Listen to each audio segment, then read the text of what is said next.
Hypothetically, who would win out of Yago, Dora, Jacob, Willcox if fists were to be thrown? See, this is the exact example of why the WSL should sign some form of agreement with the UFC and have like an octagon set up at the back of the event somewhere for exact moments like this.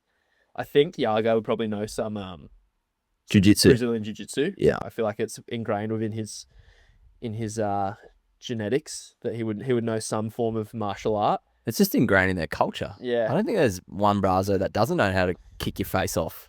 Chippo's he's got a bit of dog in him though. I wouldn't put it past him to throw some punches. He got He reminds me of the boxing kangaroo. You know what I mean? Like quick on his feet. Yeah. He's pretty lean. he'd have some big reach on him too. He'd be able to hit you from a fair way away, I reckon. He'd probably have more reach than Yago. Yeah. I just think you'd have to watch out for you imagine that punt that Yago did at Bells. You just take the surfboard away. Imagine the spinning back kick he'd have on him. You just minus the surfboard. Yeah, true. He'd have some fly kicks for sure. So Yeah, but then Jacob could be that kind of skinnier kind of guy that's just incredible at kicking as well. he's just up for a scrap, I reckon. Yeah. He's just down. There's punches about the to be thrown. featherweight, just who can just end your life, just control delete. Yeah. Well, lucky didn't get to that. But that's what we will be talking about a little bit more. Yeah. As well as Battle of the Brothers, pretty sick heat. Yep. A lot of people have been wondering when this was going to happen. It's happened before, but Has happened before. it's just good to get that rematch every now and then. Yep. Talk about a semi-skunking. Looks like Margs is falling into the same weather pattern. Not so much weather pattern, just surf forecast as Bells. Yep. Big, unruly, windy. Yep. You have to ask the question, are they getting skunked again? Yeah, more on that later. We'll get into that. And then we'll dive a bit into fantasy as well. Yep. I just want to start off by saying big thank you to everyone. Hit 1,000 subs on YouTube. Yep. And if you are on YouTube, you might be seeing us in 3 different angles, depending on how good we are at editing. Sure. Yeah. Maybe. We're going to try. We do have 3 cameras set up. Whether or not you see 3 cameras is another story, but we'll wait and see. If you don't see 3 different camera angles, it means we're still figuring it out. It's because Zach's had a meltdown on the edit and he's gone, nah, I'm not doing it. I had a meltdown on the first edit. Yeah, and it was easy. And it was, It wasn't easy. It became challenging because we had certain difficulties with the Wi-Fi. And we had 2 different softwares. We were doing a lot, yeah. But to provide a little bit of backstory for everyone, for the last 70 plus podcasts that you've heard, Finley has been the wizard of all the editing. I was like, you know what? I've got a bit more time now. I want to get into it, and I don't want to take over. I just think it's good in case you lose a limb or something that I actually know how to, do the back end. Absolutely. So I think that was the longest editing It was up there. record that you've probably ever had. We started at 3 o'clock in the afternoon. Yeah. Went until 11 o'clock that night. Mhm. Just watching spinning, It's a big loading spin, yeah. spins of death. Probably maybe 3 to 4 hours of actual editing in there. And then the rest was waiting for things to load. Yeah. Which is always shocking, but is what it is. We got there. Big thank you to everyone who did subscribe. I think we put out a little bit of a call out last time to get us to 1,000. Let's go to 2,000, eh? Yeah, let's keep punching on. It is a good time to subscribe, though. Subscribe. Yeah. Because we do have a lot more content that isn't purely just long form episodes coming. We've got a bit more things that are short and punchy, like board reviews. Board sprays. Coming. I'm doing it tomorrow as well, by the way. I've actually received Zach's surfboard. It's at the house. You'll be listening to this probably. The spray will already be done by the time you listen to this. So just keep your eyes peeled on Instagram. But yeah, plenty of stuff like that coming. Just little bits and pieces that we've got time to do now that we didn't before. So we're going to fire that up.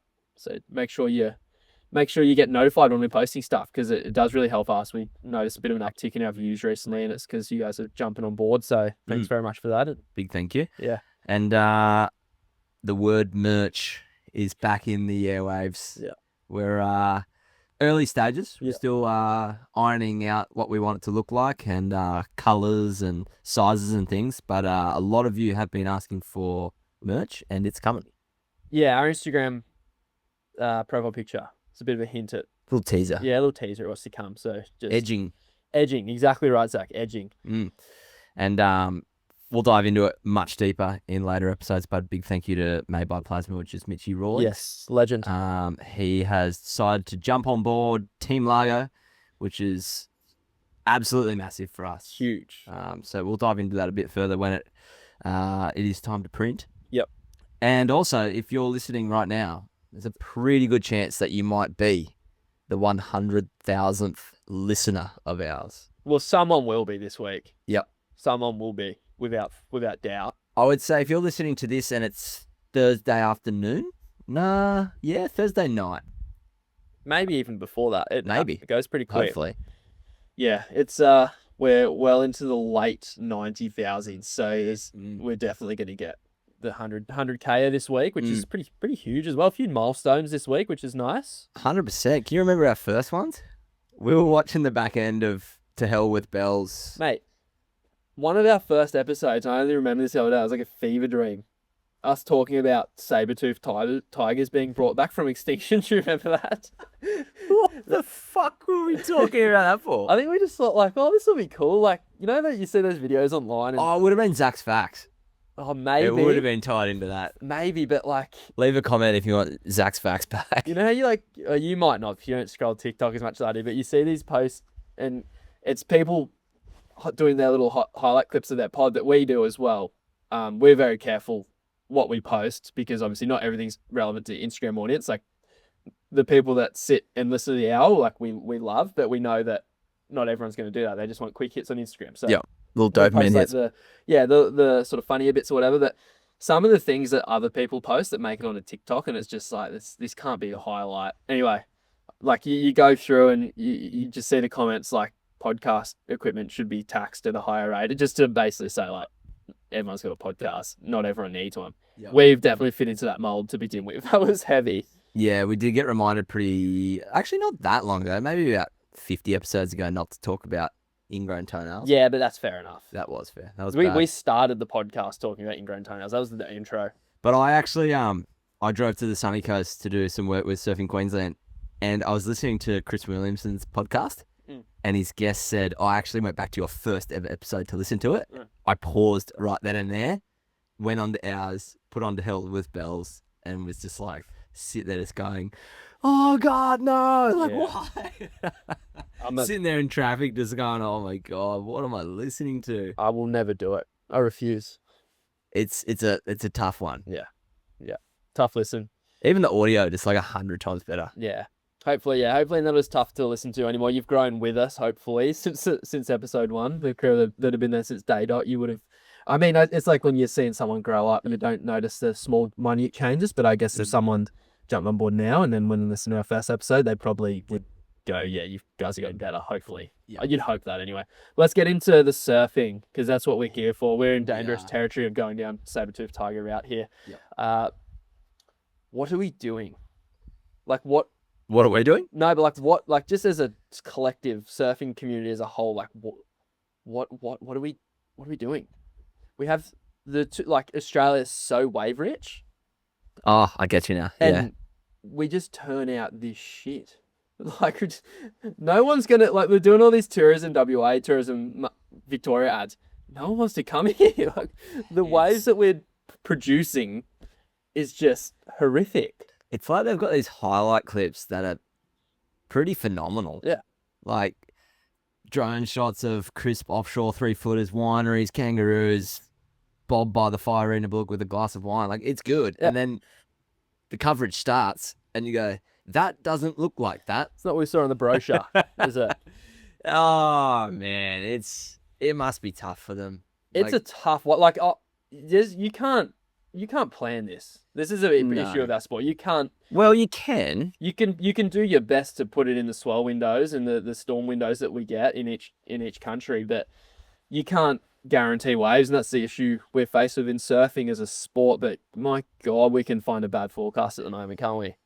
Well, It's the opposite to the Largo effect. It's the WSL skunking. It just seems to continue, doesn't it?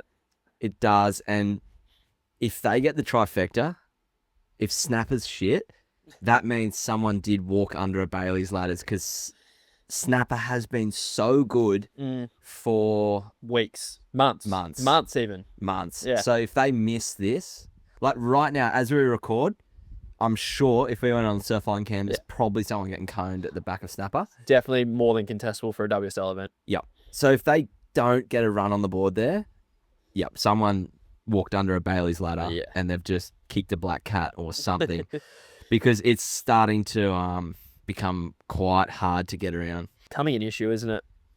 I think tying this into Margs, if you got 4 foot, even 2 foot onshore snapper, you're going to have everyone glued to the telly because it's still so high performance. Yeah. Margs just seems to be a wave that it needs to be groomed offshore for it to have any sort of lip that doesn't look like 10 out of 10 challenging to negotiate. Like, look at these lips. They break, and they crumble, and then next to the part that's steepest, it's almost like nothing. Yeah. And you know what it's like when you're setting up for a turn? You're like, I know I need to be in that top 1% of that lip, but if it's like crumbly and moving and dynamic, it's like, it's so easy to get wrong.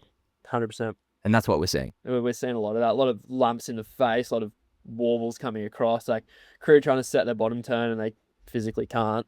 It's like watching someone drive over 50 speed bumps at like 80 k's an hour. And then you might get to the lip, and then you're like, all right, I'm here now. I've wiped off all my speed because I've taken out 30 traffic cones on the way up, and I've got to now try and get back down the bottom and into another turn. It's really tough, and I do feel sorry for these surfers, especially the ones that are struggling to make it out of these early rounds. Obviously, day one was quite good for Margies. I didn't see it coming. Yeah, like actually quite good waves, and they definitely had opportunities on day one, but the following day was just absolute doggy doo-doo. Yeah, or not. I don't think it was necessarily the next day, but whenever they ran next, whatever, it was grim, and they're gonna have to continue to run in grim waves because the rest of the forecast, unless right at the back end of the window, maybe a few cleaner mornings starting to pop up, but that swell does drop off quite quickly. Yeah, but WSL tend to, when they know they can finish in one day, which I'm fairly sure they can, I think it's about 14 or 16 heats left. They're into the quarterfinals as we record this right now. They tend to run all day rather than like split over 2 mornings, which is hard because then you're crowning champions in just absolute slop. Yeah. And for me, it's hard to keep their attention because you're saying, all right, we're only going to run for 4 hours here and then another 4 hours the next day. Yeah. The cost also blows out the sphincter because, you have to do broadcast meals. There's so much in the back end. But I genuinely don't like it when the morning's pumping and they go, it's finals day. Yep. And you kind of get your coffee ready, your brekkie, all good for a long day. And by the end, you want to turn it off because it's just horrendous. 100%. Would you rather, like me, go morning and morning? You mean like watch morning, like just a morning session and then come back the next day? As soon as a little fluff of onshore, just go, she's done. Yeah. We're going to come back tomorrow, if possible. Obviously, this doesn't work if you look at the forecast and it's just shit. I mean, it helps keep it a bit more fair for the competitors because you're not having to deal with like someone gets offshore in the morning and then someone gets onshore beyond like midday or whatever. I do like the long days of competition though. Like Margies is still entertaining when it goes onshore, as long as it's not too heavy onshore. Like some of the bigger scores we saw when the waves were a bit more challenging and crew were. Does it become exciting because it's just like watching someone ski down a mountain with one ski missing? I think so. I think and they're just trying to regather the whole time. Yeah. Do you know that skiing clip I'm kind of thinking of where he's like trying to regather after going through the moguls? 100%. Yeah. It's like, it's exciting, but it's not high performance. Like, it's literally survival. It's survival. It is survival. Just looking at the forecast now quickly, Saturday is the next decent day of waves. We're going to have, looks like what will be dead offshore in the morning, which is nice. Only sort of 4 to 6 foot though, which on Surfline like can be 2 to 4 foot, or it can be, you know what I mean? Like, it's hard to judge, especially for places like Margaret River. Looks like maybe Saturday could be a potential finals day, although Sundays cleaner all day. So it's kind of what you're talking about. Get that cleaner flow all day. That swell's just dying. So they probably would rather finish in some bigger waves. Yeah. It's tough, man. And like I said before, you can't plan for a poor forecast. You just have to hope that some waves come into 2 weeks. And this forecast looks like they're just going to have enough juice to squeeze out of it to get an event run. But it's just, we're not making it a massive statement for Australian surfing, are we? With the conditions we're rolling out right now for these World Tour events. I don't know what the answer is. Obviously, you could have bigger windows, but then like that's when you start to look. I know these guys are booking a comp for 10 nights just in case. Sure. But if you go outside of that, then you'd have to wait until you got a bit more of an idea, and then accommodation becomes hard because then you've got 350 people plus trying to get into somewhere. Yeah. Like, unless you went down like a natural selection route, how they have an open window like the Eddy. Yeah. But to do that for 3 events in one part of the world and try and replicate that, all year. Yeah. Expansive. It would be. And you have an arrange, like, because you could technically go from the month of whatever time period these guys are in Oz for. So like, when did Belsky go? Start of April? Yeah. From April to End of May. We're mobile. Everything's set up and we can just go wherever the waves are. Yeah, but I know they started setting up Snapper last Sunday. Yeah. And we are 2 weeks out from Snapper. So like, there's a lot going on there. Like, that structure at Bells is pretty monster. It's huge. Snapper's probably going to be similar size. That's the only kicker in the ass. Yeah. But I'm sure if WSL put out a survey and said, would you rather a slightly smaller condensed footprint? Just an athlete one. Just a place for the athletes to store their boards. Yeah, but then I guess you got activations and then the sponsors want their kind of their bang for their buck. So I don't know. It's annoying. We haven't fixed anything. We've fixed nothing and we won't. But it just is like, there's got to be a better way to do it. Because you could guarantee, like, at each venue that we've been at, Bells, I know for a fact Snapper was cooking because we were up there and it was really good. So like, they're just like dodging the waves. It seems like wherever they go, somewhere else is cooking. Like, not intentionally, but yeah. Not intentionally, but yeah. But I mean, I'm sure there's been windows since Bells has finished that there's been waves there. Or 2 days before Bells, 8++. Yeah, there you go. So it's, I don't know how you do it. They've got some headaches on their hands to sort that out there. Ideally, you just have the waves show up, but it doesn't seem to happen for us at the moment, does it? No. But should we get into the juiciest goss of all for this event? Sure. The Yago Chippo saga. Yeah. Did you watch this heat live? I didn't. I did. Was there allegedly Yago's best score missing from the webcast?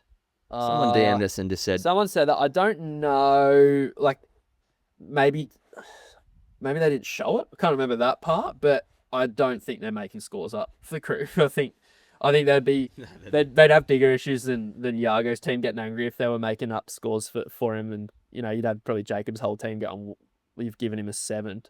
There's also about 400 people on the beach. Yeah, watching. You can't hide it. So you can hide it from the webcast, but you wouldn't be able to hide it from the beach. Yeah, no. Pretty balanced heat though. Like, no one was really running away with it too much. No, I think it was definitely an interference. I'm gonna have to agree. Yeah, it was more of an interference than 100%. Jack and Semi Pupo at Bells. Yeah, so from that you have to give it. Like, Yago's nose of his surfboard almost up the asshole of Chippo. Yeah, Chippo. Yeah. That's I definitely. It's unfortunate. I thought it was worse than Jack's. So the fact that he got one means that they have to give it. But yeah, and Yago's played into this. He's definitely paddled up the ass of Jacob. 100%. Same as Semi. But Semi sold the hell out of it. You can't be in their way. No. So you can argue it until the cows come home. But did you see when Jack was surfing in his heat and then the priority heat took off? I forget who took off. Maybe GP. Anyway, yeah, he fucking went left. Yeah, just veering away, like not even getting close to an interference. Jack understands. He's got the right break. Now. He knows. Yeah, I've never seen someone steer clear of another surfer so abruptly than that. I wonder how much of that was like being cheeky as well. He's going like, I'm going to make it so clear to these pricks, I'm not getting interference here. I remember Kolohe did it one year where he did a punt and they didn't give him credit for the ride out. And then on like one of his next waves, or it might have been in the same heater in another event or whatever, he did another punt the same. And then when he was riding out, he like was aggressively like patting the cat to like show him like, I've ridden out of this one. Like it was, that's something that sticks out to me. And I reckon maybe a similar scenario here. Sorry. Yeah. He's just going, I'm veering so far left that just to make a bit of a statement here. Yeah. But in the case of Yago and Jacob, I'm sure everyone's probably seen on Instagram by now. It's pretty well blown up on anything surf related. Yeah. Except for us. Don't think we jumped on board. No, we let that one go through to the keepers. Happy to do that on some of these. If you aren't on socials, the quick summary of it was Yago had priority over Jacob. Yeah. Both those guys were sitting well and truly inside from the priority heat or non-priority heat. Can't remember. It was non-priority heat. Can't remember when it happened, but Priority heat all was you out need to further, know sorry. is Yago had priority over Jacob. That's all you need to know for this. Yeah. Yago is paddling for the wave, but like looking back over his shoulder at the wave, if that makes sense. And Jacob is looking at Yago paddling directly in the pathway of Yago. Mm-hmm.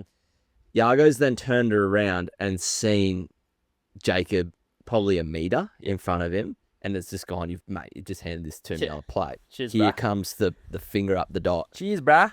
Done. Paddled straight up the back of his legs. Didn't even have to put his arms up or anything or sit up on the board. You know how they sit up real quick and blow their hooter off? Yeah. None of that happened. You would have to assume that Yago saw that advantage and took it. Yeah. Now, the strangest part of all this, everyone was waiting for the red score or what it was. The red triangle of The red doom. triangle of doom. It's almost like when your Xbox 360 got the red rings and overheated and died. Yeah. Everyone was waiting for the interference. Yago said in his post-heat interview, waiting for the interference. He was sitting there just going, all right, here's how, it sounded like he was trying to figure out how the rest of the heat's going to play out. Yeah. And by the sounds of it, if I interpreted what he said correctly, he was going to let his foot off the gas because Jacob theoretically couldn't even beat him at that point. No, he had more than 10 points. So he was just going to have some fun. Yeah. And then he said, well, everyone just kept talking about the heat. Yeah. And then Jacob turned the heat. So they didn't give it an interference. Yeah. Wigged Yago out, wigged us out, wigged out the whole world, really. Yep. Yeah, well, it was, like I say, it had to be, like, Jack's one in Vels, this was worse than it. So the fact that they didn't give it, just astounding to everyone involved. I think they have a majority vote. So 5 judges, they each cast their vote on if they think it's interference. 3 said it wasn't. So in that case, no interference given. I don't know what they're looking at. I reckon. Should we go back and see if they're all 3 Aussie flags underneath? Maybe. You have to think about that. There's no way that hasn't crossed everyone's mind. Like, if this was someone else, would it be the same? I don't know. I don't want to bring that into it, but you've got to be thinking about it. And there's probably a clause in this rule book that they're able to say from that, like, maybe they thought Yago intentionally went for it, in which case that there's like a loophole that they don't have to give one. But just for me personally, I just think you have to give that interference. It didn't change the heat in any way in the end. It maybe nearly derailed Yago's campaign because he seemed to be pretty angry about it. If he didn't get his stuff together, he would have been even more angry. Can you imagine the friggin' blow up if he lost the heat afterwards? He did mention that in the post heat, and he said, it sounded like he said he was going to take it further. Yeah. And ask for a resurf, probably. You'd be asking for a resurf, but you'd almost have to. We're here. We obviously love all our Aussie athletes and all the Aussie surfers, but we're not here to dance around like issues like that. And I think we both agree that it probably should have been interference. Yago even said Jacob knew it was interference because immediately after it happened, Jacob was into him going, "Is that the way?" Jacob's opinion was, "Is that the way you think you have to beat me? Yeah. Like, you're the world champion, you're the best in the world, you should be able to beat me on the wave rather than a technicality." Yago's opinion was, "Hey, you're sitting right in front of me. Yeah. Like, I couldn't surf." Oh, I'm gonna paddle over you if I have to. Like, Yeah. you've given me a free pass into the next round. Yeah. It's like, what do you want me to do? And Jacob's definitely got some mongrel in him. I've had some heats with him, and like he'll definitely he's push you up. focused. Yeah. Like he's not going to sit there and just take shit. But I will say he's one of the most honest, trustworthy guys that I know, and the way in which he was handling it was, I think, completely appropriate. Yeah. It was probably Yago's team that took it too far, right? Like, they were the ones. They were both respectful and calm. Yeah. You could both see them when they were coming up the stairs. Maybe not right there and then is the best time to talk about it. Maybe just wait. It's never, for any conflict, it's never the best time to do it right there and then. No, never. But it was hard to watch because Yago is just such a likable character, and so is Jacob. I honestly reckon like Yago was pretty fuming about it, clearly, but I think he would have been cringing deep down, going like, guys, like, wrap it up. Like, this is not. But that's what I mean. Like 10 minutes goes by, Yago's like, man, it's all good. Yeah. Like, shit happens. He don't care. He's in the quarterfinals. It's just Now, like, sweet. Jacob's much more like I'd say hot in the moment. Yeah. But Jacob's the same as Yago, like 10 minutes later, but maybe it's 2 hours later for Jacob. Yeah. They both handled it exceptionally well and super professionally. Yago's crew went over to Jacob's house. Yeah, so they got a photo together. Yeah. And they both reshared this story on their socials saying competition is competition, and situations like that are bound to happen. We leave it all in the water. Things escalated to a point that was unnecessary yesterday. We slept on it, and today, Jacob and me and my team decided to meet up and talk about it and make things right. Jacob is a fierce competitor, a good person, and I wish him the best of luck on his Challenger Series campaign this year. Is that not like... I know there's always feud between Brazos and Aussies, but that there just like solves all the issues. Yeah, that's fine. It just completely de-escalates everything. You've also noted here that Jacob's got Danny Green on his team. This is where it gets interesting. This is where, if you are not from Australia, you don't know who Danny Green is, which probably a lot of people wouldn't. I think Yago's manager now knows Danny Green. Who the fuck's this tiny fucking bald man yelling at me? Oh, bro, he's not the one bald man you want to be getting the biggest angry at. scrapper I out don't of even know Oz. if he's bald. He used to be, right? Don't know, but he can, like, one of Australia's best fighters. Yeah. Ever. Yes. It's like... And here's what's interesting. Allegedly, Jacob's manager said, watch out when you come to Brazil. I hate that. I hate that too. But the funny thing is, mate, watch out when you're in Australia. You're in Australia. Yeah. That comment doesn't work when you're in the hometown of the guy that is in the conflict. Yeah. Like, that is the only time that you probably shouldn't say that. 100%. Yeah. That's what I found pretty funny. It's like, watch out when you come to Brazil. It's like, mate, if you're in like El Salvador or something, like, because that's Switzerland. Yeah. You're not in Australia or in Brazil. But like when you're in Australia saying that, he obviously didn't know who Danny Green was. I think you don't either. I'm just basing your description for you. Thinking it's Volk. No. Small bold man. Because Danny Green does have hair. Short, admittedly, but he's 6'1". So I think Yes. you might need to just look down the barrel of camera 3 and just say sorry to Danny Green. I am sorry, Danny Green. Please allow me to go to WA. This is where it gets a bit interesting, where the Australians did a pretty good wrap up on it, where it just didn't need to happen. No. We now know, obviously in hindsight, that Jacob and Yago were going to go and have dinner together and hold hands by the campfire. Yeah. It didn't even need to get to that. No. I'm sure it could have been resolved. Yago won the heat. So who cares? You don't get less points if your competitor had an interference. It's still worth the same amount. Yep. It's just get over it. Anyway. It was interesting though. Jacob handled it like a gentleman and a scholar, and they both got over it, and good on him. So, and that's what I was trying to, maybe I didn't allude to it as well as I should have. Jacob can be a mongrel in a heat, but he knows how to handle these things. Yeah, and when Jacob reminds me of that. Every town, every core surf town has that one local that will like tell you to fuck off if you need to be told to fuck off. Yeah. But he's also the first person to have your back if shit's going wrong. 100%. Like if it's big and you're in trouble, he'll paddle in and fucking pull you off the rocks. Yeah. If it's if there's someone else like a blow-in going off at you, he'll come in and just be like, mate, pull your head in. Yeah. He's that.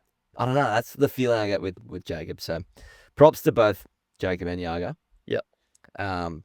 Maybe not so props to Yago's team. the support team. All good. Let's go through some heats. Let's do it. So, Can we start with round 1? let's start with the opening round of do they do ladies first? They ran ladies first. Ladies Let's go first. ladies first. Yep. We This is where didn't my get- fantasy started to get a hit instantly. It's where it went downhill quickly for I think everyone again. It's been too shocking. I mean, the waves have just made it really challenging to pick a team. Can I shout out Binsey? Sure. For the webcast hadn't even started yet. Yeah. And he commented on our we put up, our latest episodes live, whatever. He commented, Zach off to a flying start by picking a surfer who's not even in the event.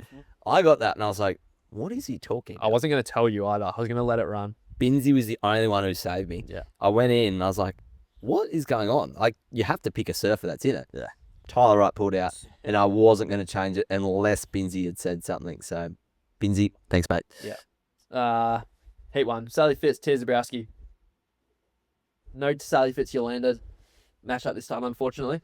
No. But we see Tia just maybe getting a few little just nerves starting to creep in. Early season, probably not having this, or definitely not having the same level of success she's had in recent years, and she's now she's gone from being the massive fish in a tiny pond to she's now a moderately sized fish in a much bigger pond. She's still one of the main players, I find. She just needs to get the monkey off her back and make a few heats. Sally Fitz, probably one of the worst people to match up with here, as much as we've kind of gone, she's past it. Margies is one event where she's someone you probably don't want to match up against because she's surfed it so many times. And she's very, very good at just finding scores on and finding the right waves to get scores on. Because a lot of crew are taking off on waves and either maybe looks like a good one and then it goes fat into the channel, or you end up with this disgusting end section that you got to hit and it makes it really difficult. Sally just seems to pick the really nice, friendly waves to surf and finishes them. And she's really good at collecting 10 to 12 points, which like a lot of these heats in round 1 were decided by less than that, you know what I mean? So, look, Sally, a hard matchup. Tia with, I'd imagine, 0 experience at main break, Margaret River. Just still had a 6, but I think once we get to Snapple, we'll see her really start to open up.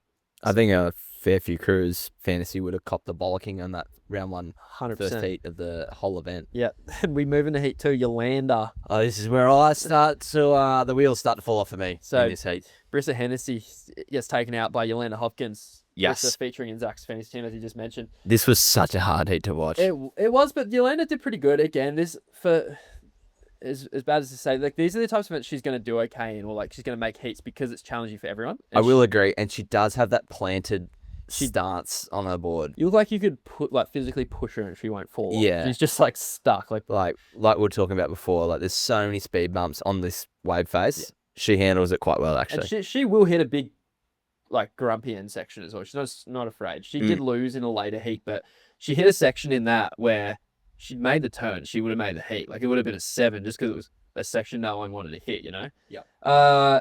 She gets a couple 6s. Brissa doesn't get much at all. 9 points. She bows out of the event. Speaking of hitting a section and getting blasted, Bella Kenworthy next heat. I think she still might be on the bottom. Yeah. Can someone please go check? She's on the rock shelf. Another close one. Francisca Vaselko. Like, props to her. Got through to 6 and a high 3. So she ended up with 10 points to Bella's 9.5. I watched Francisca here as well. I was like, she could be in for a decent result too. Just wasn't to be. In the end, she does lose in her next heat. But she looks like a type of surfer that could, again, really planted. Definitely has a much better style than Yolanda, but she looks like she could do some damage here. She does, hey. Yeah. It hasn't clicked into that next gear, but you can kind of tell it's there. Yep. She just needs to unlock that character. Definitely. Yeah, she definitely looks nice. 100%. Talking about her style, purely. Yeah. All right. Heat 4, Vaheen Vieira, Nadia Estabe, battle of the goofy footers. Probably you'd imagine Vaheen Vieira having a bit more experience in heavier water. Yeah. Given she's from Tahiti. maybe played into it here. Her backhand's quite strong though. Both these girls, Vaheen's biggest asset is her tube riding, but her next biggest asset is her backside surfing, and that's definitely Nadia's best aspect of her surfing.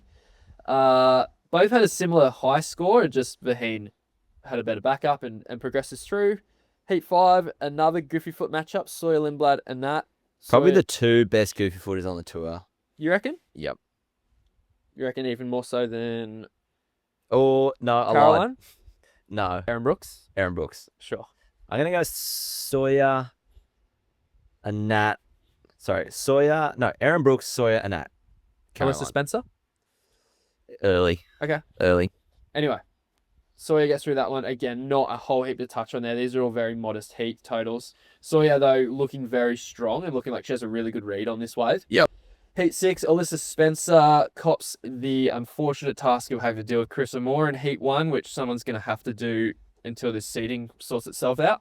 Mm-hmm. She gets done up. Carissa just too much experience here. Too good at battling with the wave face here and sort of managing to land that end section turn. That It's probably the closest wave to sunset that there is anywhere else in the world, right? Probably. It definitely would draw comparisons. Carissa moves through that one. This was a bit of a contentious one. Erin Brooks, Stephanie Gilmore, Heat 7. Erin Brooks featuring in my fantasy team. Yep. Didn't look convincing throughout this event. We'll get to that in the next heat that we talk about with her. Steph putting up a few nice scores early on. Had a 5.67 and a 5.87 prior to our last wave. Erin Brooks had the highest score of the heat, 6.5. And then it sort of came down to the final exchange where Erin got a left, doing one significant turn and then a few wiggles afterwards. Steph finding a right, more significant turns. Definitely had a more punch in the final maneuvers on her wave, but the first turn didn't have that punch that you're looking for. Did sort of have a bit of a bobble coming off the bottom too, which probably didn't help her chances of getting a score. Needed like around a high 6. I thought I was toast, to be honest. Just reading at it from someone who owns Erin, I started thinking about what You own Erin? on fantasy I do. On the you've thrown me for 6. I'm thinking of it from like Supercoach. I play Supercoach NRL, and you actually like buying players. Yep. On fantasy, you don't buy them. You just That's pick why them. for me, I was like, Finley, great choice of words there. I picked her. Sorry. Yes. I thought I was dead buried, to be honest. I saw Steph's last one and I went, that's got to be the score. They just must have really appreciated and wanted to reward the impact of the first maneuvers. That's the only reason. And I can get behind challenging, not challenging, but like situations like this where it's 50-50 who gets it. I can get behind it when I can see a reason for it. And I could see a reason for Erin Brooks potentially holding the lead in the heat. Although would not have been surprised in any way to see Steph progress through that one, because I think she had enough in her final few turns. Admittedly, the first turn wasn't as strong, but there was enough there to probably push herself a bit higher than the score she got. Anyway, Erin moves through. I keep a surfer. Going to prove very handy, I think, for me, because you lied to me. You told me you'd lost all your surfers, but what you meant by that was actually you'd lost all your male surfers. You still had a few females in the mix. So I was much happier until I found that out. Lost a female surfer in the next heat, though. Heat 8, Sophie McCulloch and Bronte McCauley. I also lost Bronte McCauley. Well, I lost 2 people in this heat, technically, because Tyler Wright was supposed to be in that heat. Lost her. She didn't even get a start. So you're the first person to lose 2 surfers in one heat. Yes. Wow. That's how good I am Incredible. at fantasy. Sophie McCulloch and Bronte McCauley, this was a really Scruff. bad heat. Scruff. Scruff. They call her scruff. And I don't think the girls are going to get up us for saying that. Like, it's reflective in the heat scores, a 4 and a 3 to win a heat. It was bad. It's bad. It was Bronte be kicking herself, needing like a high 2, like a 2.8 or something to progress through this one. That's one slap. That's a carve. It seriously is. And she's someone, I picked her based on, she's had large scores here over the years, and a 2.83 or whatever score it was, or 2.87, I don't even know what it was, but not saying she'd be overly worried about getting. No. Ever. Is anyone? No. I think a 2.83. Anywhere. If you say, Finley, Actually, Chopu. you need a 2.83 at the end of your heat, I'm like, I could probably get that. Yeah. she'd be thinking the same. The only issue was, Sub me in. yeah, she just had to deal with the washers that came through at the end of the heat. I noticed a lot of girls, especially being out of position throughout the opening stages of the event. A lot of people sitting underneath and copping washers. Bit of a recurring theme that we've touched on before. Yeah, but it can come down to just not having the runs on the board, which is fair enough. But yeah, like definitely some waves went begging there that maybe could have been on. Yeah. She, though, out of everyone, has surfed there enough. So who am I to question her read on her local wave? Yep. Just noticed that throughout the event, a lot of people sitting towards the shoulder a bit more, not necessarily on the main peaks. Yeah. Then we move into... Can I just jump Go for in there?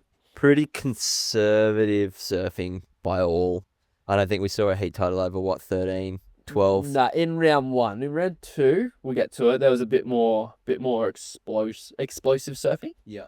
But round 1 was pretty safe across the board. It just looked like, and I can see why. I'd be doing the same, but This round as well, I feel like everyone's nervous to like get go. You want to make this first heat. This is such a bad result if you lose. yeah. So you want But to. they had good waves. Yeah. That's where I'm kind of like, come on, ladies, go step up the bar a bit more there. For sure. It's easy to say sitting here in a shed. Yeah. But Sitting in. I just felt like they were just running away with the end section.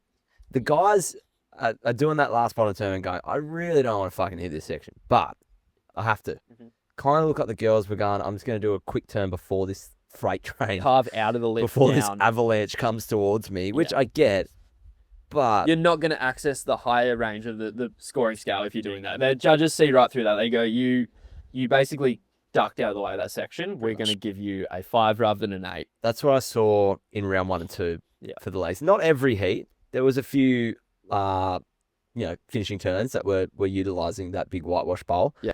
But a little bit of a theme there in round 1 and 2 for the women's. Yeah. All right. Men's. Men's round 1. Tough God. one for Oscar. Man, I just feel like we've named it the washing machine round. It's starting to feel like that. You end up with Jacob Willcox, who, as we touched on, I think he's had 9 appearances at this event, or 10 appearances. He's had 10 event appearances here. Also grew up there. And you're copping him in round 1. It's not like it's someone with minimal comp experience that's just a local warrior at their spot. He's like a crazy gnarly comp guy as well. Oscar, his best showing so far, you put up high 6 and backed up with 5.73 for a 12.4 heat total. Chippo just nailing it though. Yeah. Puts up nearly 15 points in round 1. Oscar definitely started to show a bit more here, and I think he's starting to come out of his skin a little bit. And I don't even think he was necessarily hiding away. It's just the waves at Bells didn't give him anything. Here he showed what he can do a bit more. I still think he's got a lot more to give, but yeah, copping Chippo first heat sucks. He was in this heat. It wasn't a No. runaway performance by Chippo. The only difference with Chippo specifically is his lines he's drawing at Margs are what some people wouldn't draw when it's 6 to 10 foot. Yeah. Some people just start to use the face a bit more. Chippo's still going off the bottom and still looking at that Steep little bit of 1% that we were talking about before and going, I'm going to fucking hit it. Yeah. And that carried through with the scores. One thing I noticed about Jacob surfing at this wave as well, and it's probably something I've only seen in Medina too, and it's their backhand approach to this wave. They both have the ability to stretch out their top turn, which might sound a bit weird, but they're not limited to how they set up off the bottom. Usually it's just like straight off bottom up in the lip. Those guys seem to have more options than most when they get to the lip. They're either able to obviously do that really tight snapping turn in that crispy part of the wave, which we've talked about, which is hard to do in your backhand regardless, especially at this wave. But if that part of the wave does disappear, they're still able to manufacture a really solid turn off a fatter section and still make it look really punchy and powerful. And it just adds to the overall flow of their waves and how many major maneuvers they're able to fit in. You see some guys come off the bottom, and if that section's not there, it's immediately apparent. They either bodge a turn or kind of like it turns into a cutty or whatever. I've just noticed Willcox and Medina, they're able to still have options when they get to the lip, no matter what it's doing. And you can see in the scores here, Chippo having a high 7 and a low 7 straight away off the bat. And even in his heat that he loses in later, like still having a couple of decent scores. a challenging wave regardless of which stance you are, but on your backhand going right there, they're able to really manufacture scores that may not be there for other guys. Yeah, I know what you mean. They can almost hold that. You know when you spring off the bottom, then you release off the top. Yeah. They can always hold that release a bit longer too. 100%. Like some people like once they release, they're like, all right, I'll cut it short. Like you were saying, Yeah. Their ability to hold it all the way through and almost like pause without looking like a complete spud. Yeah. Yeah, it's definitely world class. It's apparent with those two guys specifically, I find. Speaking of backhand, Yeah. absolute hammer town by Jackie T. Just local knowledge, right? He went out there. He would admit, he'd be the first to admit he's not the best surfer in this draw. Obviously, he's a wild card. He's never been he's been in a CT before, but never had the level of success he's had to this one. Yeah. But just picked the two best waves and decimated them. Yeah. Like it's hard enough to pick the two best waves, but to surf as good as you can surf, really. Yeah. On those waves, fucking props to Jackie T. I'm a little disappointed though. I did message him and say, can we see a cheeky pop shove it? He didn't do a pop shove it. Damn. He is an absolute slut for a pop shove it. It was about 8 foot, so we can probably let him. Little one over the ledge. It's almost better. Yeah, sure. Get over the rocks. Yeah. Look, we've talked about it before with Luke Thompson, Cal Robson, getting those or accessing that higher range of the scale is a massive confidence boost, no matter who you are. And for him to come on and get an 8.33 and a 7, actually topping that opening round for scoring. Yep. Incredible. Mic drop performance from almost. him. Fully. Mateus didn't look bad either, though. That's the issue here. No. He looked good. No. Just didn't look as planted and solid, and yeah, it's like he did everything right. Probably the waves were the difference. The two waves that Jack found. Yeah, I think so. But Mateus is drawing really good lines, but it just doesn't have the impact yet. Maybe not. But I think when it's maybe 3 foot snapper, yeah, it's gonna look incredible. But when it's 6 to 8 foot, it just looks a little bit light. Maybe. But I've been impressed with him. So I definitely think he's made a pact for himself to work on that side of his surfing, and you can see he definitely looks stronger this year. He Should just send him bulk cryo. Yeah, creatine. Heat 3, just another friggin' local matchup, which just sucks. Liam O'Brien, Cal Robson, someone's going to make it, someone's going to lose. Yep. Cal, not the start to the year he would have wanted. No. But by our interview, it's not going to put him down. He actually probably... It's going to fuel it. He's probably like, sweet, I'm like coming last. This is how good's this? Well, it's like his Challenger Series run to get here. Yeah. Absolutely horrendous start. Yeah. Wasn't looking at even... His goal was to re-qualify for the Challenger. Yeah. Now he's on tour. We could just see a similar thing, right? 100%. He's one guy that you know isn't worried about his standing on this tour right now. Yeah, he's not looking at that and going, oh, I'm out. No. Lobby surfed really well this heat, I thought, though. Looked back to his old self. Yeah. Maybe a bit out of form at Bells. This heat in particular, though, looked really good. Yeah. Heat 4, Luke Thompson, Ramsey Bookham. Can we just touch on the fact that this is a complete rematch from Bells? Yeah. Same people in the same heat. Pretty much. I think obviously you have a few new wild cards in there, but yeah, it's and we'll get to that. We've got a few questions on that later. I saw there's a reason. Lukey T up against Ramsey though. Ramsey turns the tides on him here. Yeah. It's that one all one now. Apiece. 13.83, a really good opening heat total for Ramsey. We know he can do it. His backhand's incredible and it's a big right. So stands to reason he can get big scores. Yep. Luke didn't shirk away though. 11 points. It's not great, but it's not a shocker by any means, and he's looking solid. I'm so excited to watch him surf snapper. Yeah. Definitely going to be one of his events that he'd be looking forward to the most. You'd think so. Then we move directly into the bracket stage on the men's. Might just rapid fire a couple of these. First one, I do want to particularly though. Obviously, we'll rapid fire a lot of them, but Heat 1. Yeah. Sammy Pupo is just he's feeling it this year. I can't pick a fantasy team, Finley. But I did say that Sammy Pupo will be dangerous this year. Yeah. And it's starting to look like that is the case. I think he's just found... He believes in himself maybe a bit more at this level. And you can see it. It's just shining through. I mean, every time he takes off, he looks so solid on his feet. His boards look amazing.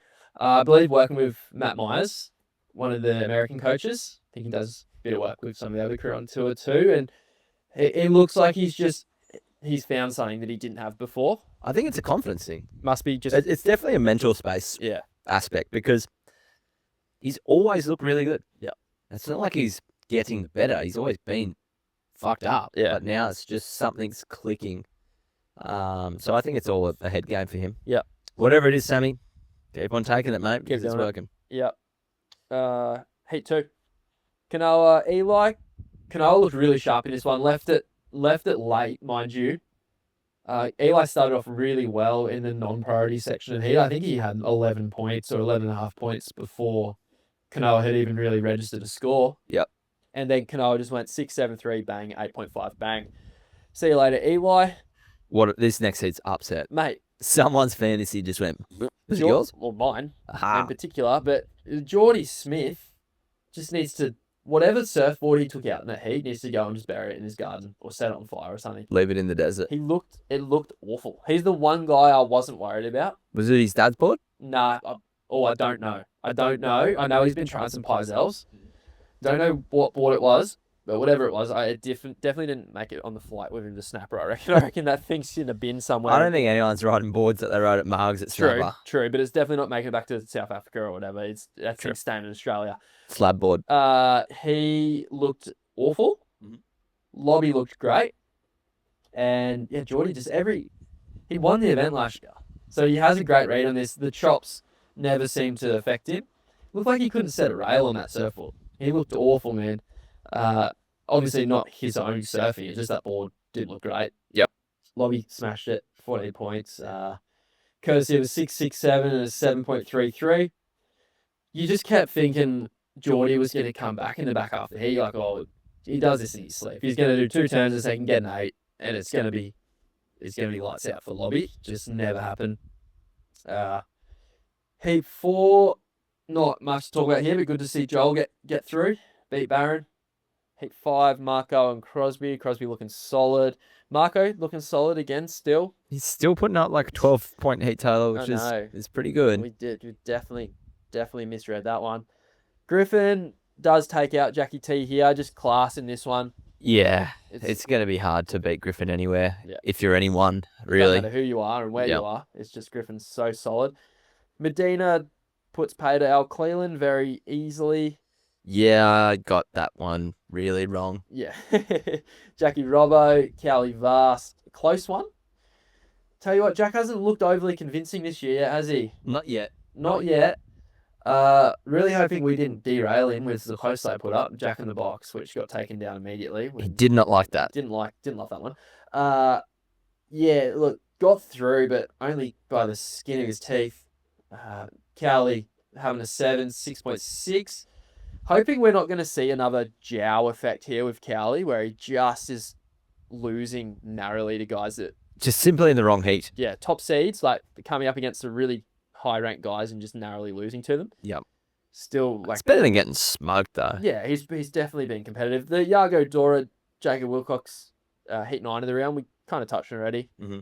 Don't really need to go into again, but Yago progressed through that one, obviously. Another rematch. Connor and Rio, again, another one where the tides were changed, though, and Connor just does what he does and clamped one on his back end, like 7.67. Oh, man, that turn was incredible. Yeah. One notable out of that heat was Cody Simpson's commentary. Can I just say, so Cody must be like a major shareholder or something in that the hydration brand Connor's just signed with. Gotcha. Don't know what it is, but he was like, oh yeah, it's like one of our athletes, Connor, in this heat. And it's like... plug. Yeah, like we've picked the wrong heat here for you to commentate. Yep. Nevertheless, Connor just really looked good again. It was good to see him looking good. I think Joe threw to him and said, like, take it away, Cody. And he just sat there. He just didn't say any words. He said nothing and then just went, that was sick. Yeah. And it's like, all right, sweet. And we're back. Joey, take us away. It's good to see Connor get a little bit of rhythm here. It didn't last too long, but at least some rhythm. Yeah. This next heat 11, Philippe Toledo, George Pittar. George is just becoming everyone's greatest nightmare. He doesn't shirk any task, does he? This thing was a seesaw. It just kept going back and forth, didn't it? Philippe looks so good. Yeah. Philippe is looking good this year again. Just not as good as George. He's beaten him twice now, right? Yeah. Yep.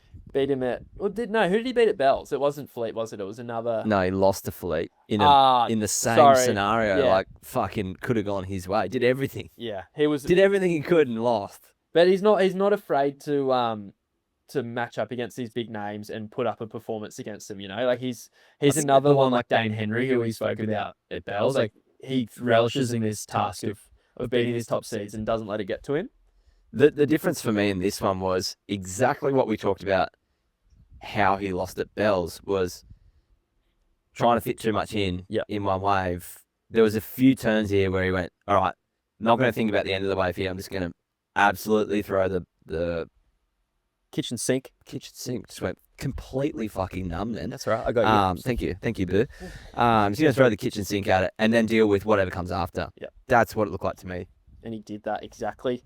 8-point ride on his final wave to get the heat win, knocking Philippe out of the event early. That in your fantasy team? Oh, can't remember. Probably. I think he was. Yeah, I've lost a few. Someone who was in my fantasy team, Leo Fioravanti. As he is in mine. Yeah, he's made this heat. Later lost, unfortunately, but beat Seth out. Seth made it close, though, at the end of the heat. Needed to score. Probably wasn't going to go there ever, but he made the judges think about it at least. Starting to look like a tough year for Seth. It is, isn't it? And that's kind of what we thought in our review, in our season preview. Might be a difficult one for him. We might have the crystal ball on that one. Yeah. Heat 13, Italo, Ramsey. Good Fuck, man. Ramsey. Could have gone either way, this one too. A little bit of a jow effect in this one too. Yeah. Just looking at Ramsey's scores here. He got his 6.33 and his 7 pretty early on. Yeah. And then went 277, 077, 067, got 5, 03, 053, 037. So just maybe coming down to a little bit of heat management at the end, you know. Got a bit antsy. Yeah, like knowing, all right, I need a not that big of a score here. Like he only needed a 6.5, which he'd already had like a 6.33 in the heat. Didn't need much more.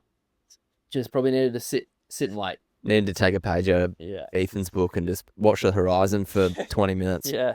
Jachenka and Jackie Marshall. To be fair, a lot of these heats were quite exciting at the end. It seems like when they get into the priority section of the heat, that's when they start to come to life, which maybe does make sense. But Jachenka, on his 2 of his last 3 rides were his 2 scoring laps, 6.5 and 6.2. Jake had opportunity to get the score at the end, and just judges didn't deem it to be enough. But yeah, look, Jiao getting through a close heat for once, which is nice, not the other way around. He was just on the right side of history for this one. Yeah.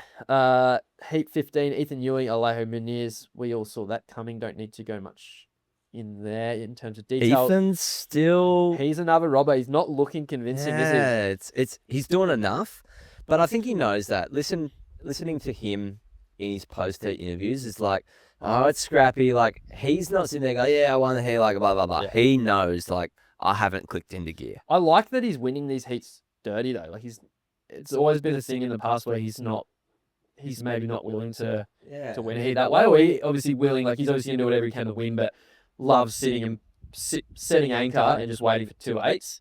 He's getting through heats here with 11 points, which is, look, it's scrappy and for my times 2 on my fantasy team, I'd love him to have a few more points, but he's in the quarterfinals, so you can't say much about that. Yep, exactly. I have to say, he got lucky that he was matched up with Alejo, who only got 7.93. I think so. Because if you go back, an 11.64 that Ethan got would have meant 9 times out of 10. He's losing that, man. He would have lost.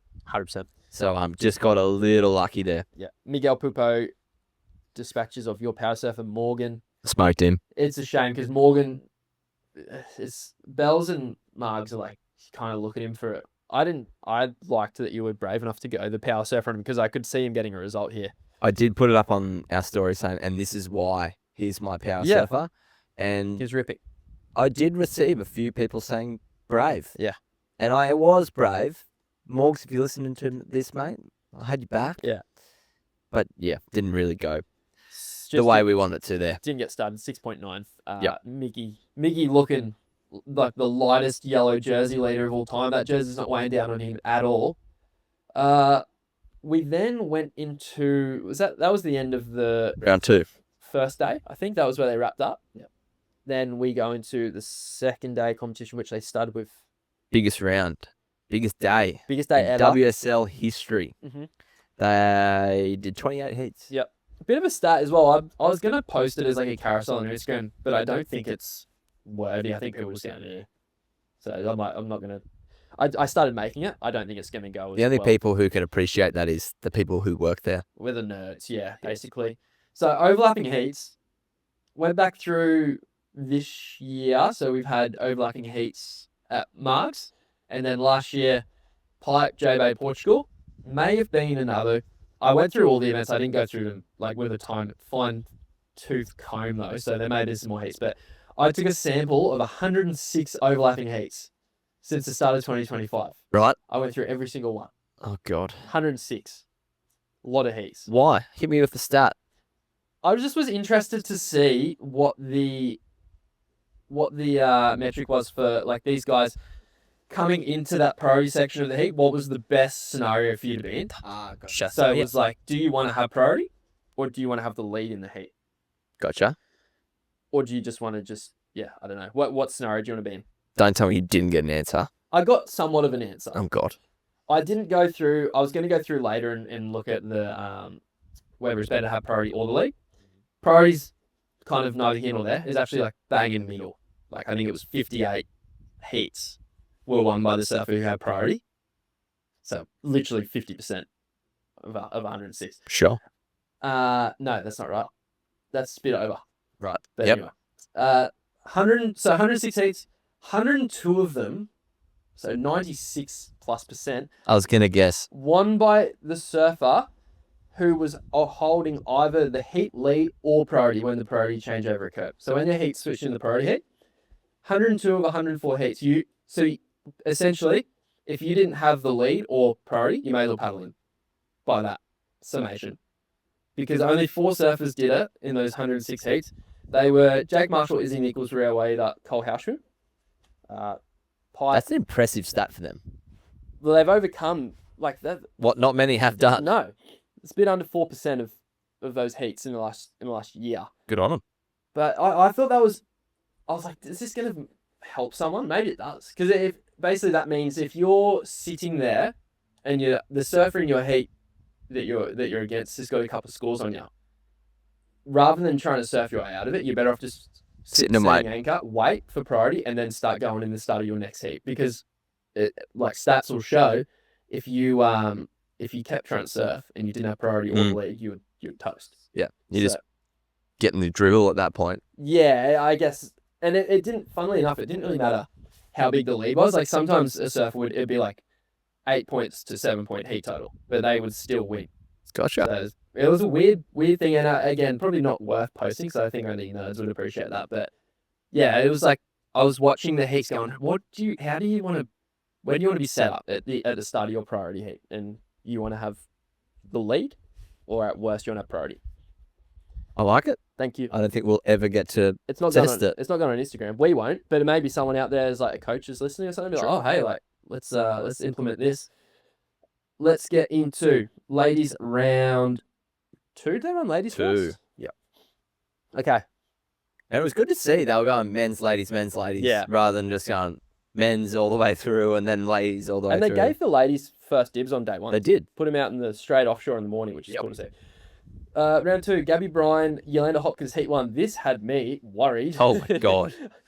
I nearly bottled my TV. Mate, Gabby's my times 2, and I'm going, if my times 2, just in general this year, if my times 2 loses to Yolanda Hopkins, it's bad. Ooh, It you're can't on happen. the Yolanda grill train. Okay, welcome. Like, kind of Take a grill, but seat. also, like, I expect Gabriella Bryan to beat Yolanda Hopkins at pretty solid marks. Yellow jersey must beat theoretically everyone, right? Surely. Doesn't always happen, but Especially a rookie. not much to talk about here. This was the heat, though, where Yolanda did a turn on a left that if she landed, it would have been 7+ easily, but it was a pretty meaty turn. Yeah. And Gabriella would have been sent packing because Gabriella looked out of sorts in this one. Sawyer and Betty Lou, just another sort of back and forth one that neither surfer got above 10 points, so I don't need to go into much detail there. Sawyer survives though. Caroline and Francisca. Caroline just getting generously rewarded, I thought, for what were pretty basic backhand turns. The last one, I thought probably warranted. Pretty decent turn, but the 577 was something almost like a speed check. Kinda. Like she hit it. She definitely hit it, but her board wasn't facing down the wave when she finished turn. It was still pointing like down the line, if that makes sense. Hey, for Lakey and Erin. Erin looked like a rag doll out there. It was like, just kept waiting for her to line up with one. She just couldn't set a rail. She just looked too light and too not bucked strong off enough. pretty quick, hey? Yeah, it was tough to watch. Molly Picklum, the only one pretty much in the entire draw that looked damaging. Somewhat comfortable. And she smashed it. Yeah. I actually thought her 8.5 could have been a 9.5. Yeah. She absolutely belted the thing. 7 on her first wave, 8.5 on her second wave. She could have paddled in. I think she could have left Sal out there for the rest of the heat, and I don't think she would have chased that heat total down. Luana gets past Scruff. I didn't see that one coming though. I thought Sophie was going to beat Luana. Yeah. And I thought convincingly.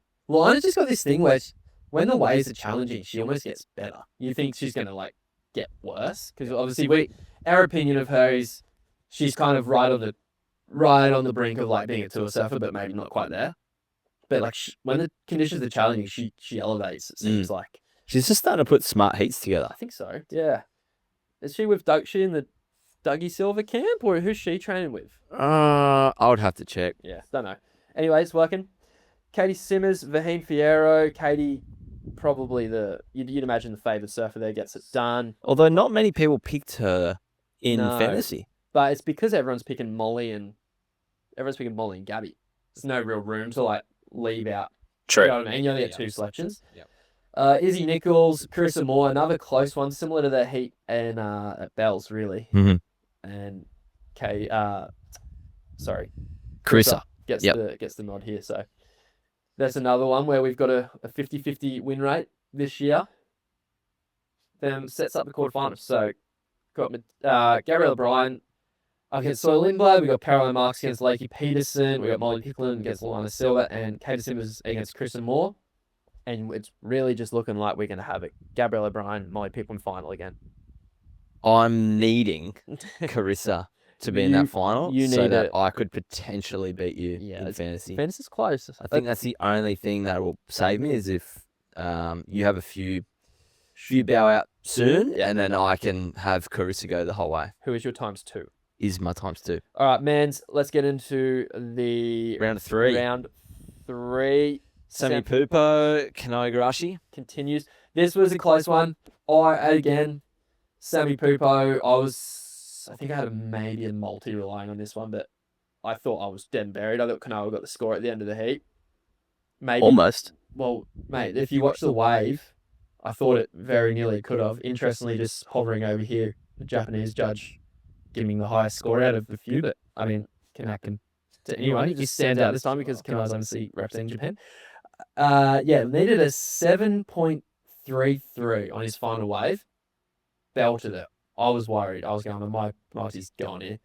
And they didn't get it. There was a little moment in between his first and third turn, because the first and third turn was strong.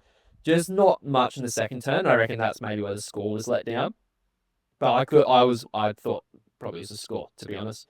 So maybe a little bit of luck there for Sami, but in saying that, Sami belted it, so you make your own luck in these things. Heat 2, oh God, Lob didn't look good in this one. This was a scrappy heat. Yeah, look, Lob, just a lot of waves he took off on that he probably didn't need to go, and I think 1 or 2 even with priority. Joel gets a 5 in the non. Oh, were they still a double? I can't remember if they were double heating here, but I think they were. Joel got started early, and it just meant he was freed up for the rest of the heat. I only had 9 points, but Lob didn't get anything above the 317. You know, pocket 317s in that heat. Never going to get you far. No. Then the brother heat. This was sick. I was pulling my hair out because I had Griff in my fantasy. What can I just go back to that? I know that this was double mapped or like overlapping heats because we had Lob and Joel in the heats scrapping, and then Griffin and Crosby, you come back from the ad break and it's like, oh, we got some replays for you, and it's just Griffin getting a 7-3 and Crosby getting a 6. Yeah. It was like, where was Joel and Lob? But yeah, you needed a result here from Griffin, right? I did. Although I was happy at the end that Crosby got the win over Griff because I watched the Cola Bros episode where they I really liked that episode actually. Yeah, they show a bit of behind the scenes of what they're feeling and really did feel for Crosby. Yeah. In his first event. So I feel like for a confidence booster for Crosby, this is what Griff maybe unconsciously would have wanted. Yep. Very tight heat. Could have gone either way for me. Takes them to 1 apiece in the head-to-head matchups, so they've won 1 each now.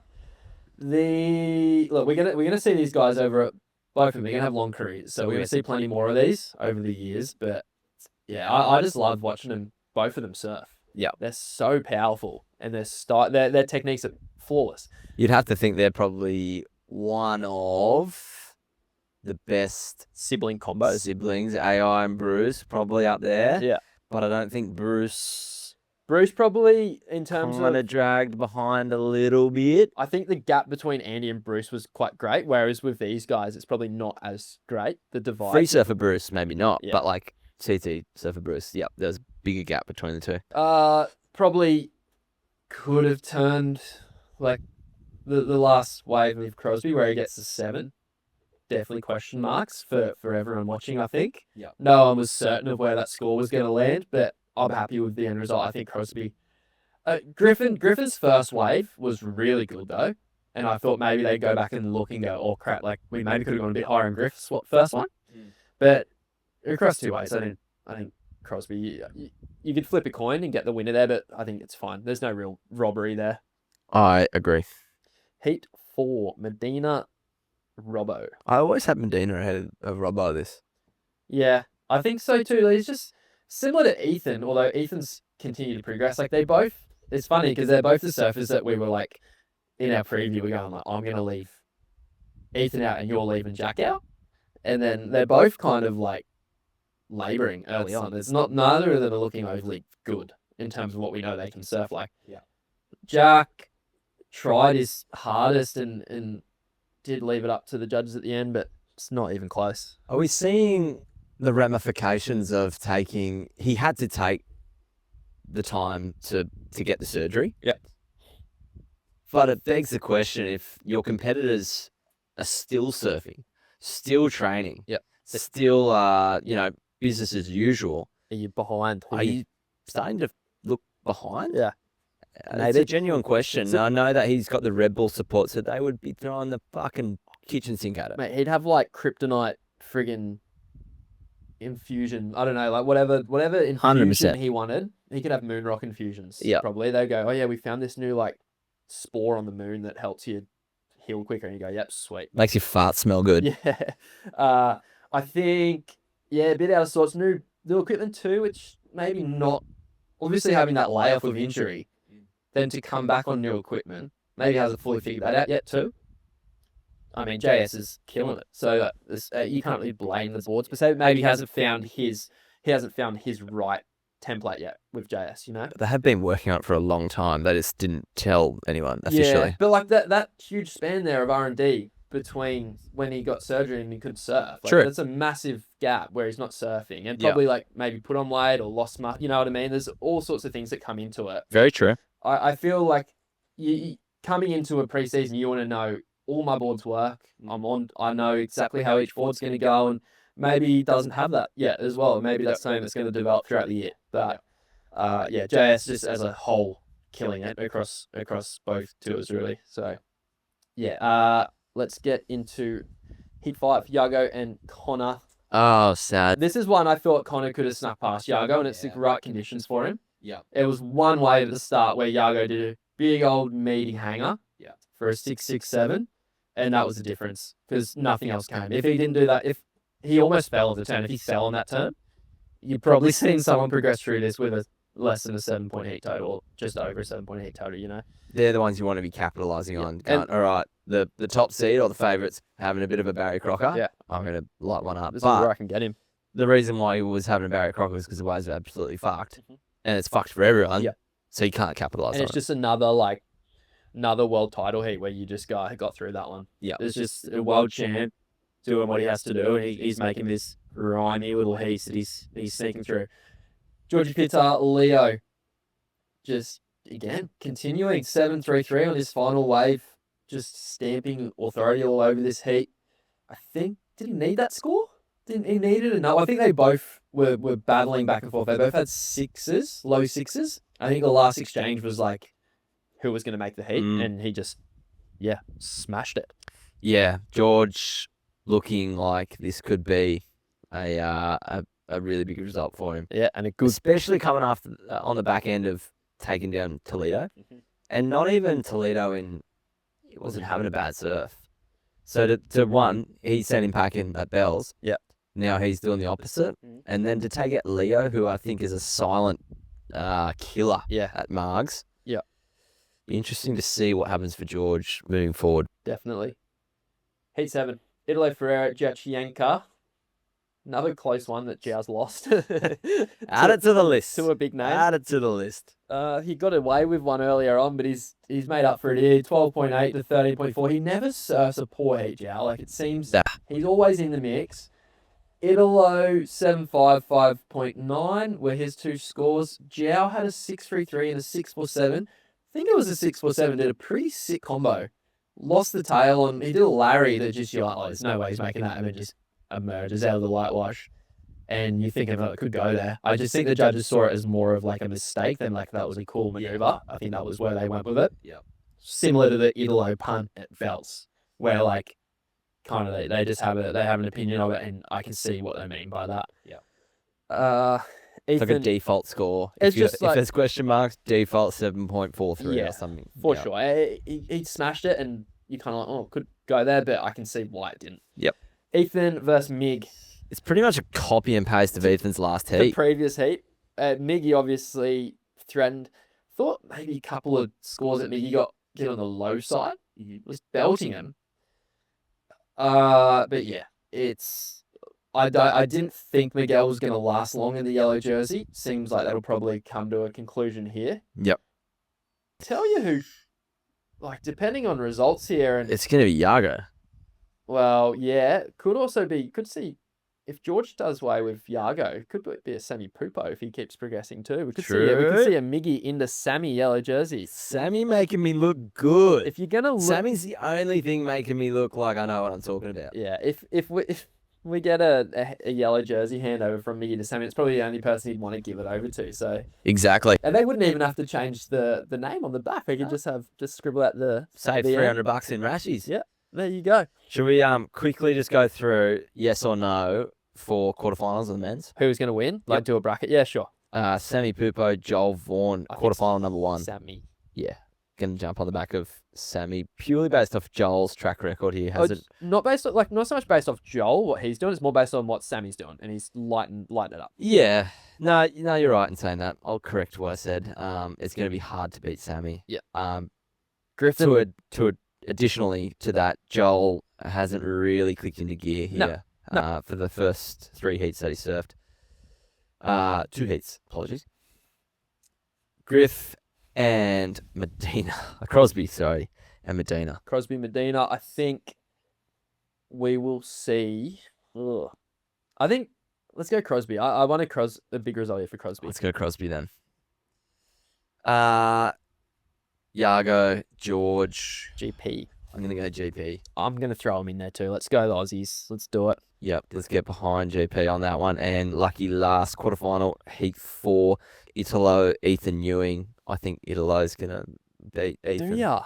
Yeah. You want that to happen because he's my power surfer. You Of course I don't. Like, obviously, want to see Ethan do well. I said Ethan would win the world title. Yeah, but the state of whatever your hair looks like after this event. I don't know what you're doing really. Whatever challenge we come up with probably relies on this heat. If Ethan makes this, you could be in bit of trouble. Yes, we need people in the comments to supply Finley with a challenge for me if I do lose, which is looking likely. It's looking much less likely than Bells, to be fair. You were all out earlier there. It's looking, there's a contest here, but it's looking, I feel like I'm probably slightly in front. You're in the, you've got the win and priority. Exactly right. Yeah. I could be the 4%. You could be one of the 4% that come back.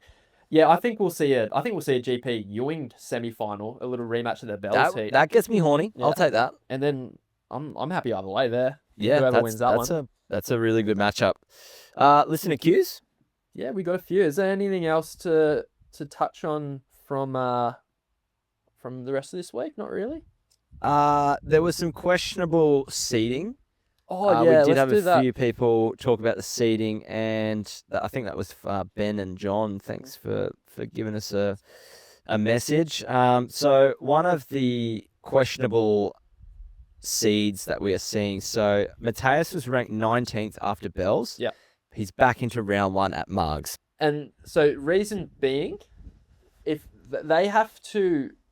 Oh, do you want to continue? So obviously, you've got a few others, yeah. Luke was ranked 17th, although back into round 1. Yep. Whereas Jack Robbo was ranked 29th, but starts in round 2. There's a few others on the women's side also. Yeah, so what you're seeing there is the WSL have, like, whatever algorithm they use to set these matchups up. There's Surfer X, whatever ranking they are, will versus the other Surfer X with whatever ranking they are.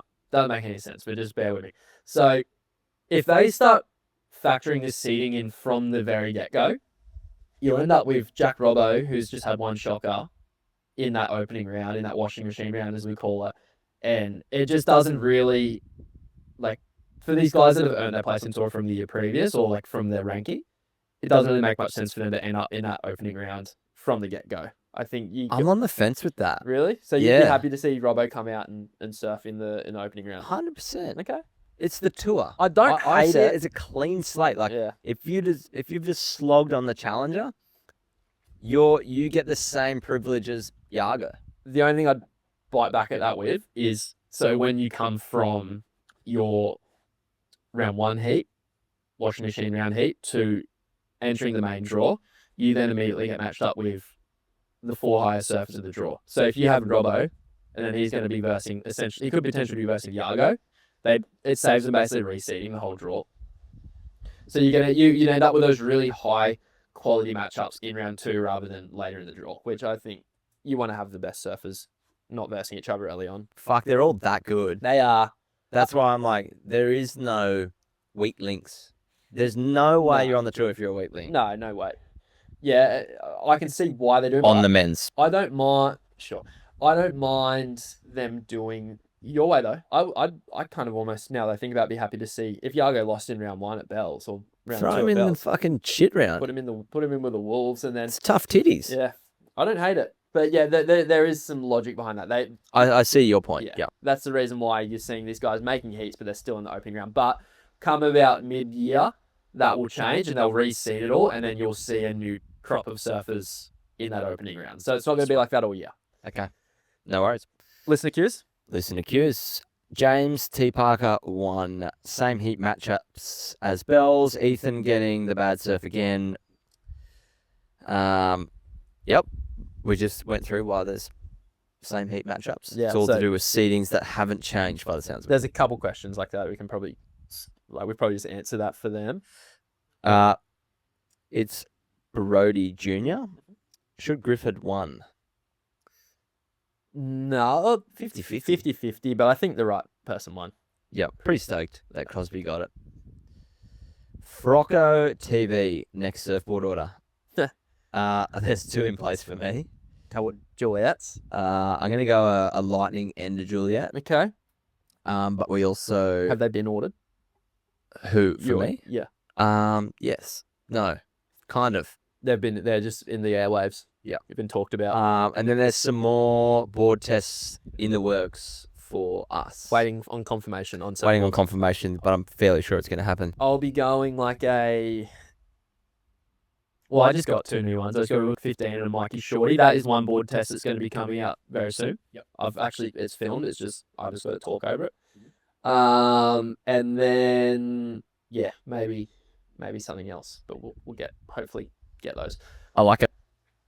Let's do, so Tim Fernandez, I think his name is. Yeah, Tim Fernandez just sent us a DM. Didn't go through the question box, but he had a really good question I think was worth discussing. So he said, if WSL went to a pay-per-view model, what's the most you'd be willing to spend for a subscription? And a follow-on, if you are now paying, what changes would you be expecting?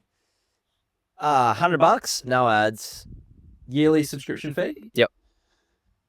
Yeah, but the issue, and this is really where it's going to be an issue for the WSL if they do want to implement a pay-per-view, because I think maybe you could argue we've always had it for free, so it's going to be, when it does transition over, it's going to suck because we've only ever known the WSL being free or ASP being free. But as long as the product's better, like you can justify it. Like KO is really good. None of these are ads as well, but like Netflix, obviously you can see why they need to charge because they're providing a premium service. And WSL, this is where the wave quality thing could come into matters, because if they start going, hey, we're doing $100 or however much money it is, maybe $10 a month for your subscription fee, we're going to start implementing this. People are going to be cancelling their subscriptions if we keep turning out waves like Margaret River and Bells Beach. Oh, you reckon though? If the waves aren't good, like we probably haven't cancelled subscriptions that we thought we needed 5 years ago, and you just keep paying for them. For sure, but people, that's when you start paying for it, even though it's a small amount, and you spend $10 on a freaking coffee and a croissant in the morning, you know what I mean? Like it's not money, but the same initially when we transition over, or if we transition over, it's when. Yeah, people will be like, oh, well, I've had this for free forever. I'm now paying for it, and the waves suck, and like it's not. People are more critical when you're paying for it. Essentially, is the issue there? I think the friction is getting people to pay. Once they pay, it's smooth sailing. That's based on what I believe happened with Stab. Yeah, Stab Premium. So Stab was free for everything, and then it went to Stab Premium. Bit of backlash at the start, bit of friction, and then it all kind of irons out. You get used to it. It's just one of those payments that goes out every year. As long as the content gets better, then you can justify it. I don't think it even needs to. I think yeah. It's just you hope it does, and I hope it does. But I just feel like once you're paying, you're paying. But that's why there's so many 30-day free trials. There's evidence behind it that people just simply don't stop paying. Yeah. Yeah, they just know they're going to be lazy, and they can send it back for free after a month, and they just know that they just won't. Yeah. That's why everyone does it.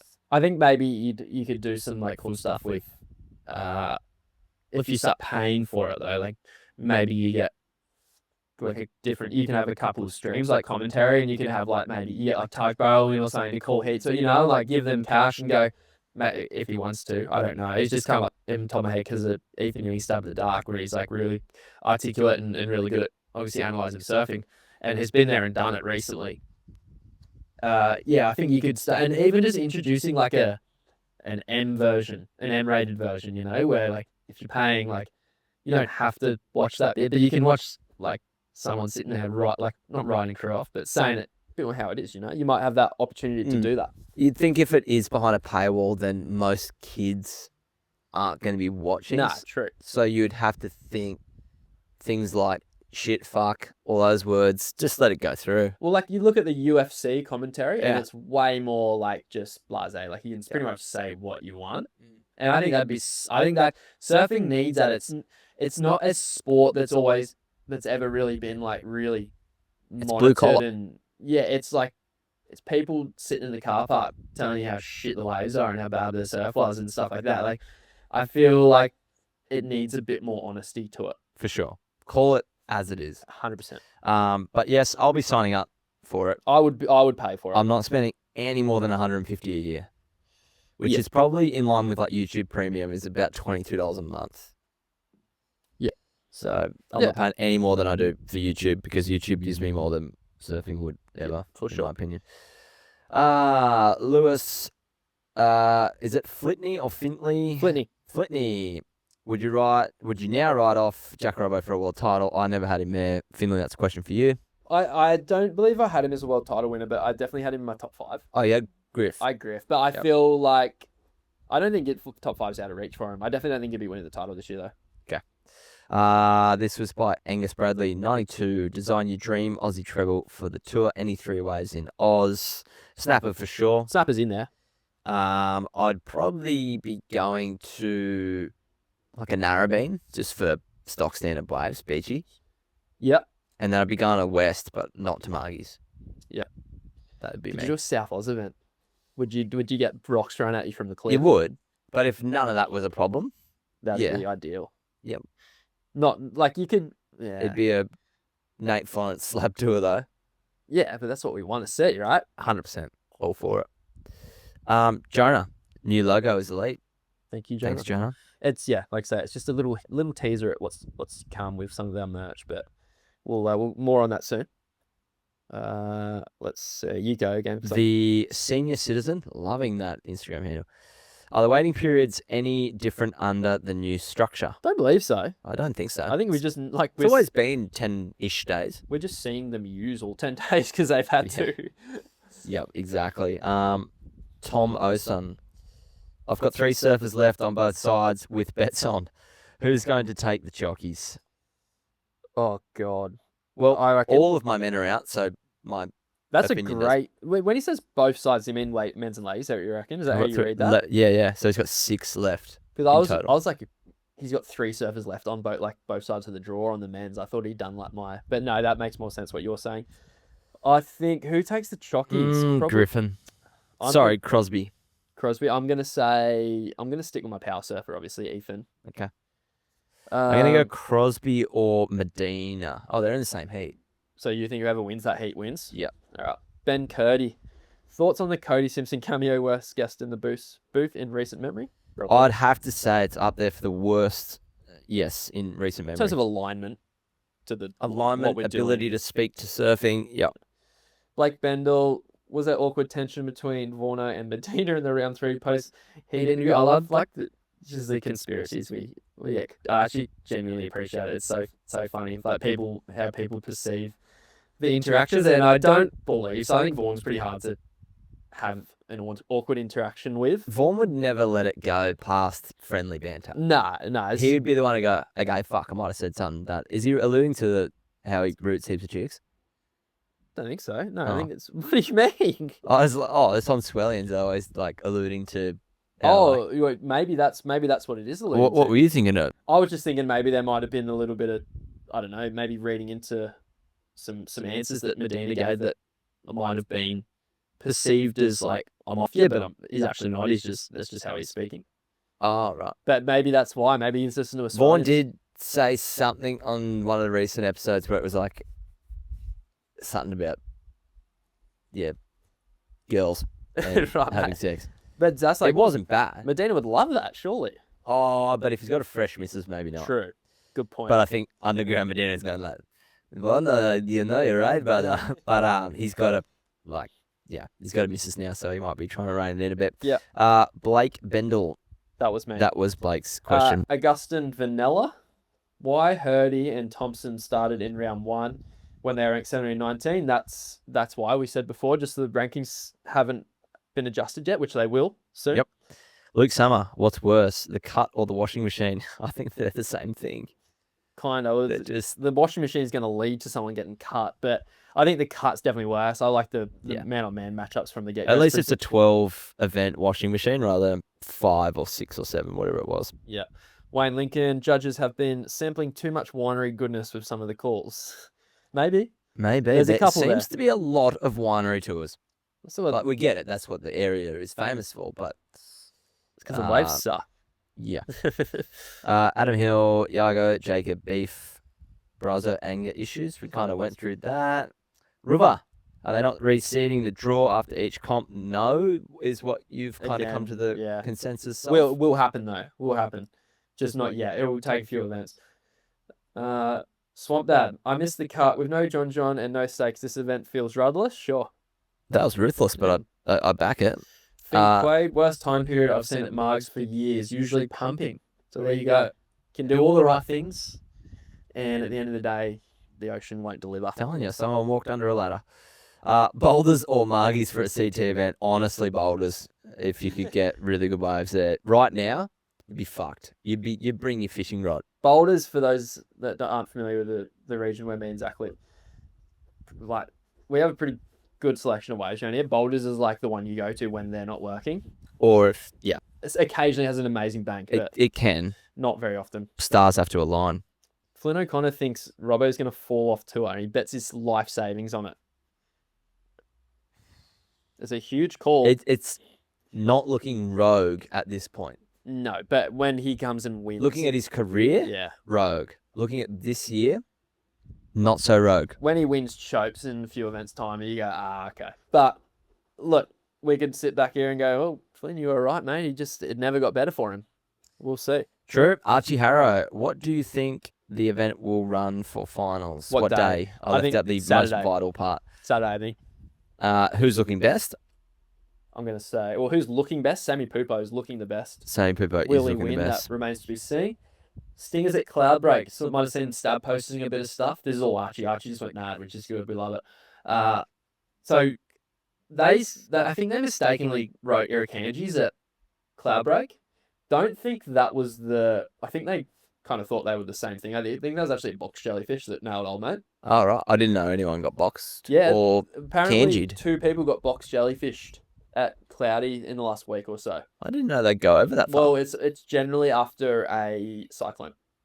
Makes perfect sense. Yeah, so they get spun up there, and a couple crew got nailed by box jellyfish, which is scary if you're tourism Cloudbreak or tourism Fiji. Because What about Tourism Australia? Fucking got that plus. yeah, but like people going to Cloudy to surf, I mean, there'd be plenty of crowd there that would happily get stung by a box jellyfish for a wave at Cloudbreak, a good one, but it's not great when an animal that can kill you moves into the lineup where you're trying to sell people to come to. We you know? definitely sell our beaches too, and we've got. But we don't have boxies beyond, like, There's been, I North think there's Queensland. been like an Irukandji reported in Currumbin area. We like once. they don't come any further south than that. Whereas like sounds like they're in the lineup at Cloudbreak now, which is pretty crazy. True. Hudson, are you boys sick of the Brazilian dominance as much as I am? I'm gonna go no, I love because that. they're just fucking simply surfing so good. They've just got to be better. Like we've just got to be better to beat them. 100%. I will add the top 5 right now, all green flags Apart with from a one. hint of blue and white. Yeah. All Brazilian. Like Setter, how many of Yago's crew would have died versus the Green Machine? Now the Green Machine is obviously Danny Green, Danny Green. who is not small and bald, that looks like bulk. He's 6'1", absolutely jacked to the nines, and would kill you easily. Yeah, so I would say he'd be able to punch on all of them at once. Yeah. Kai Spencer, what is with the surfers this year and trying to milk interferences? I just think it's a cluster. I don't think it's going to be It's not going to be a continuing theme, but I think if you're in these cutthroat rounds and you've got opportunity to make the heat via interference, you take it. Yeah. I'd be the same. James M. Rose, should Dosel do UFC fight nights for athletes that want to have a crack as event entertainment? obviously never going to happen, but I do see value in what they do in UFC, maybe before, maybe not after, but after F1, they sit them down on the same table with mics and they just talk about it. Yeah. And like they do it within a time period where it's still kind of bottled up. Yep. They haven't gone home to sleep on it, it's debrief with the coach. That could work. I think so. Maybe But that's part most heats really would just be like, they're not like that, Yeah. so there's probably not much to talk about. maybe that's part of the subscription model we want to implement. Maybe that's maybe some post event presses or something. Maybe, Finley, that's something that we can do because we will be at Snapper. Maybe it's Snapper. We're going to have our balls all over Snapper.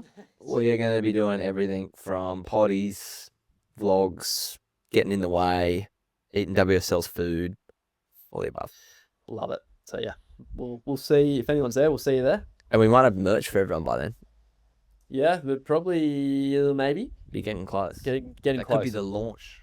Launch it at party. Snapper. Launch party. Everyone will be stoked about that. We'll get everyone back to our room at in Cooley.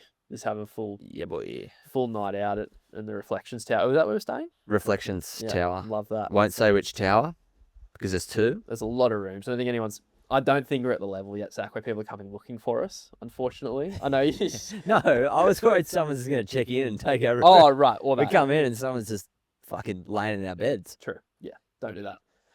Yeah, thanks for listening again. This is a long one, actually. Very long. Long one, but we'll report back next week with the final wrap-up of Margies, and it won't be a snapper preview because we've still got a bit of time for that one. But yeah, we'll fill in all the gaps of what happened at Margies, and if anything else, any other fights occur in the next week, we'll be all over it. So it's been a pleasure touching feet with you for the last hour and a bit. Really weird. But we have touched skin on skin, and we've both squirmishly pulled away. And I've hid my feet, and you can't see on the camera, luckily, but we've hid feet behind a small stool because we don't want to end up on any feet playlists on YouTube. So, yeah.